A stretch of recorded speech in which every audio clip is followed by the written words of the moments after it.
So the tip-off manager, located right here, this little phone with the help button attached to it, is essentially, unlike the bully form, this will actually be used to report any sort of behavior. If it's suspicious behavior, if you see someone's showing signs of depression or signs that they may commit suicide, or somebody suspicious is on campus, or somebody's kind of, uh, carrying their bag a little too close or something like that, this tip-off manager can actually be used to submit a form to report that.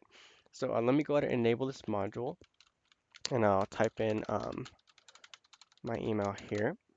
And I'll show you what the required contact info and CAPTCHA look like on the tip off there. So back on the home page, let me refresh, and we get a quick icon for that as well, just like with the bullet form. So let me go ahead and open that in a new tab.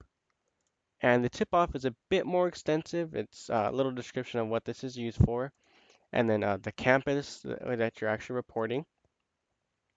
You see all the school that I clicked this is on. So I clicked this on Cyberschool 2.0, and it's listed as the campus. Then we have the offender first name and alias, the offense that was committed, the date of the offense, the location of the offense, the victim's information, how the offense was or will be committed, the suspicious package or item, if it's a suspicious package, suicide alert even, and then here is the required contact information and the CAPTCHA. So generally, the tip-off manager, um, each of these fields will, every email address in these fields will be notified whenever the tip-off is filled out.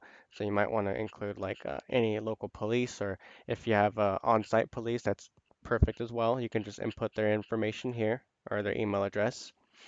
And at the bottom of this is an actual link. So if you want to place this anywhere else, you could just copy this here with Control C, or highlight and right click and say copy, and paste this link anywhere in navigation or in a text box or in an actual page, and it'll actually link up right to this particular form here. But that's essentially how the tip-off manager works.